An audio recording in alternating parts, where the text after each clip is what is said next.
There is a massive crypto lending bubble about to burst. Are you ready? Let's dive in. Welcome to Ledger Prime, guys, where we dig into the world of crypto news, and everything that has to do with blockchain and on chain ledgers. Let's go here. Everyone's talking about Bitcoin ETFs, AI tokens, meme coins pumping 50% overnight. But underneath all the hype, there's a massive bubble forming that almost nobody is talking about. A bubble inside crypto lending and leveraged trading that could pop harder than FTX, Celsius, and Terra combined. Today I'm pulling the curtain back on the crypto lending bubble no one sees yet. So, hidden leverage equals hidden risk. There's a lot of these platforms out there, guys, where you can go in and you can put in $100, $100, and guess what? The platform's going to let you buy $1,000 worth of crypto. Some are leveraged 10 to 1, some are 100 to 1. People are buying cryptocurrency with money that they don't have. They're trying to generate yield, they're trying to generate returns. And ultimately, this bubble's going to pop. The illusion of safe yield. So let's start with that. Let's start with the biggest lie in crypto, that your yield is safe. You log into a DeFi platform or centralized exchange, and what do you see? 8% on USDC, 12% on ETH, 20% if you stake this new synthetic token made 3 days ago. 20%! People think this yield comes from some magical risk-free yield fairy. No. Those yields are coming from one thing: leveraged longs and leveraged shorts borrowing money to gamble. And I don't want to have any part of that. So when borrowing demand spikes, platforms jack up interest rates, and lenders think they're earning safe yield. But this entire structure, guys, it depends on leveraged traders never blowing up at the same time, which, of course, they always do. Which brings us in to phase 2, the hidden leverage spiral. Here's what most people miss. There are 3 layers of hidden leverage in the crypto economy. First, you have collateral rehypothecation. Your ETH gets deposited. It's turned into a liquid staking token. That token gets deposited again, borrowed against, and used to open a new leveraged long.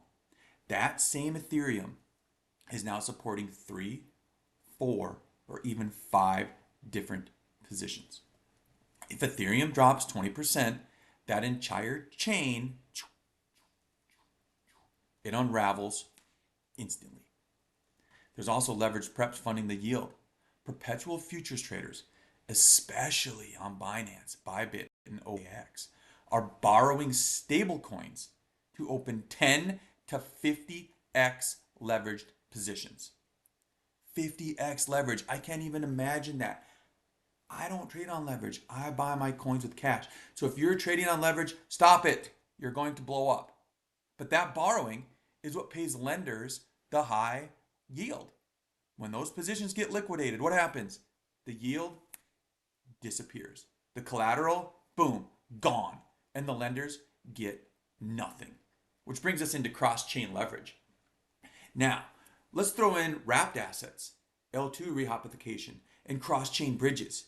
You've got people borrowing on Arbitrum and using that money to farm on Solana and posting ETH collateral that actually lives on Ethereum.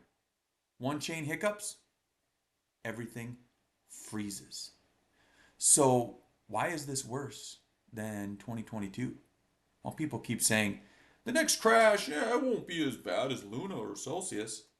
That's incorrect, guys. It could be worse. And here's why. The leverage is now decentralized and opaque. In 2021 and 2022, the leverage was mostly in CeFi companies like Celsius, BlockFi, Voyager, and Genesis. We could at least see what blew up. Now, the leverage is spread across Aave version 3, Maker, Morpho, Gearbox, GMX, Hyperliquid, UIDX, Binance perps, Bybit perps, OKX perps, and dozens of L2 lending markets. Nobody, and I mean nobody, has a full picture of total system leverage. Not even the developers. Liquidations are faster now. In 2022, liquidations took hours, even days. But in 2025, liquidations can take milliseconds, meaning the speed of collapse will accelerate. And we have institutions that are now using leverage. Hedge funds, market makers, and proprietary trading desks now borrow stablecoins to trade basis, to yield farm, to go long ETH, to go short ETH, to trade volatility, to run delta neutral strategies. If they delever at scale, it's game over, guys. So, what is this quiet bubble nobody sees, but I do? Here's the most dangerous part. The bubble, it doesn't look like a bubble. We're not seeing insane token prices like 2021. We're not seeing insane borrowing levels instead. Excuse me.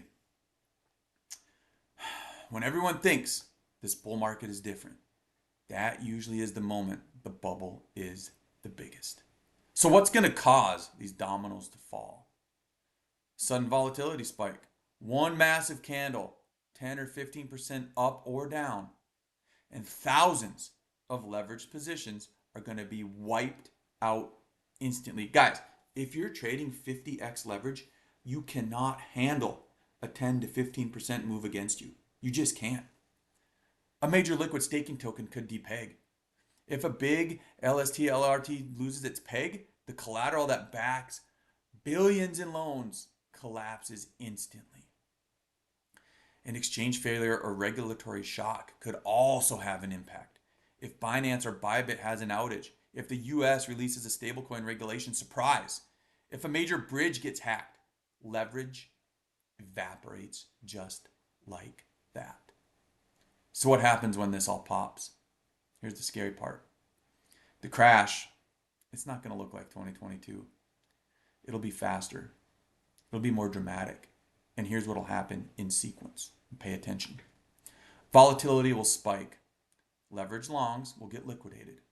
Borrowing rates will collapse. Lenders, APY will go down to zero instantly, which means collateral will get sold, which pushes prices even lower.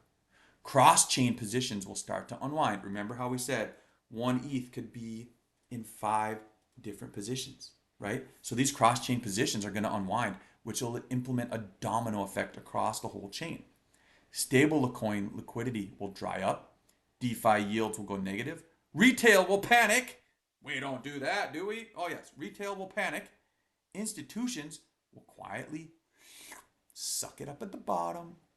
And the collapse will wipe out billions of invisible leverage, but it'll also create a generational buying opportunity. So guys, if you're in crypto right now, you can't panic sell, right? Don't go all in right now. Buy in incremental pieces and be ready. You have to have some dry powder ready for if and when this bubble pops, so you don't be scared. You're not one of the panic sellers. You're not one of the panic retail sellers that JP Morgan and BlackRock want to destroy. So how do we not get destroyed? Here's how we are going to survive the crypto lending bubble and actually profit from this, right? People profit when there's blood in the streets. That's how we make money. So if you're trading leveraged crypto, stop it immediately. Do not use leverage to buy your crypto. If you're above 2 to 3x leverage, you, my friend, are playing with fire. Do not leave your stablecoins on lending platforms. The high yields are funded by degenerates. And when the degenerates die, so does your yield. Keep your dry powder off chain. When the panic hits, you want to be the one buying, not liquidating. Own spot Bitcoin and ETH, nothing else. Don't get into these other weird products and give people your coins and try to generate these crazy yields, because when they blow up, so do you. Only use leverage when volatility is low and your risk is defined. Leverage is a tool, not a lifestyle.